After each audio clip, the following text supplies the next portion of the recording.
Violence, sex, drugs, and profanity are the key factors that determine a movie's rating.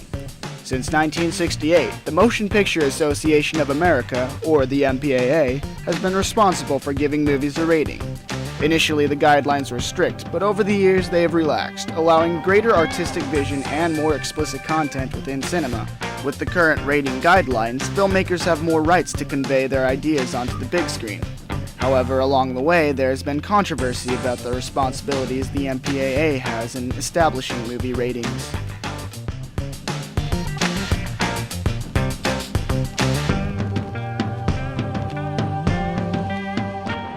In 1805, the Lumiere brothers invented the cinematograph. Initially, a novelty item that took off when different directors, such as George Méliès and Edwin S. Porter, used this new type of art to visually tell stories.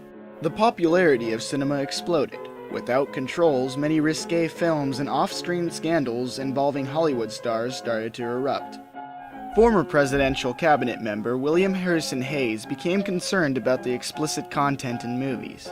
Hayes formed the Motion Picture Producers and Distributors of America, or MPPDA, and convinced major studios like Metro-Goldwyn-Mayer, Fox, and Paramount to develop a code of don'ts and be carefuls that every film should follow. The code sets up high standards of performance for motion picture producers. It states the considerations which good taste and community value make necessary in this universal form of entertainment. The goal of the MPPDA was to condemn all motion pictures except those that did not offend decency and Christian morality. Respect for law, respect for every religion, respect for every race, and respect for every nation. However, only 20% of produced movie scripts were being submitted to the MPPDA, so Hayes revised the guidelines and introduced his new production code, also known as the Hayes Code. If the films met the requirements, then they would be released with a seal of approval. Most theaters would not show any films that did not carry this seal. We must be on the lookout for scenes or action or dialogue which are likely to give offense. The responsible men in this industry want no such pictures and will not allow these to be shown. The code was quite strict. Characters couldn't kiss for any more than 3 seconds, and almost all uses of profanity were not allowed. Frankly, my dear, I don't give a damn. After Hayes retired, the MPPDA changed its name to the Motion Pictures Association of America.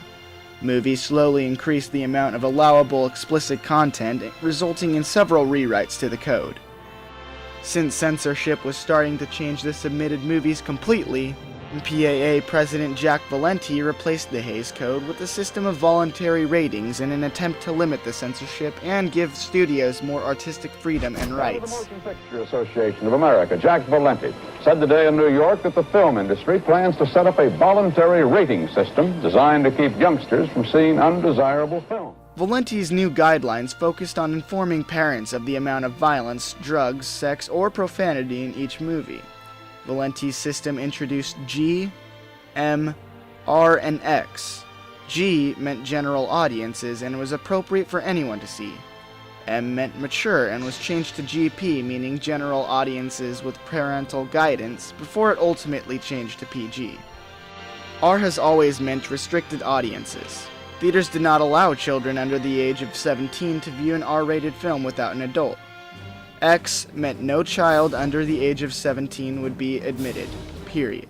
In 1990, X became NC-17, which to this day remains the most controversial of the ratings. NC-17 movies are rarely successful, and most studios won't release the film if it gets this rating. Many films started to fall between what was acceptable for PG movies and R-rated movies. A disturbing scene in Indiana Jones and the Temple of Doom was dubbed too alarming for a PG rating, but not graphic enough to receive an R rating.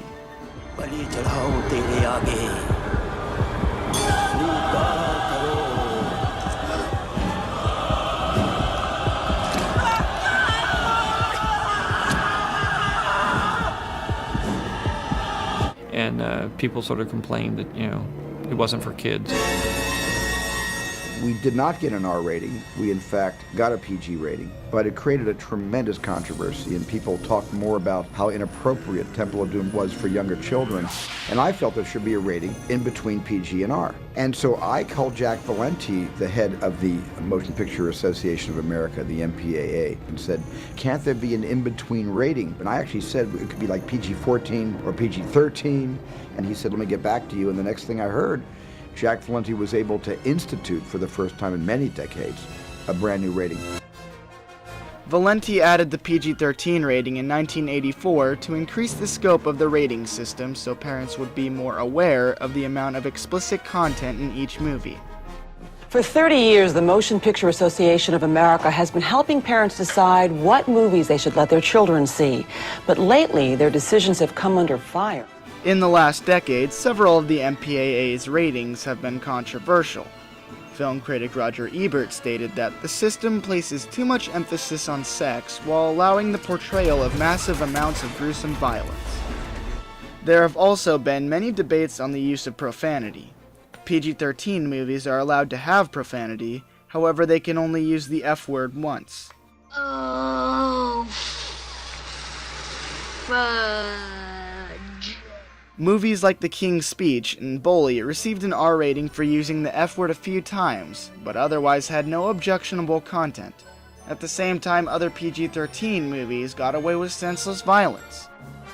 Even though they have made questionable decisions that have angered studios and their audiences, the MPAA remains the most effective rating system in the country. Makers of television and video games have developed their own rating systems that were greatly influenced by Jack Valenti's system. Parents still refer to movie ratings for their decisions on what movies their kids can or cannot watch.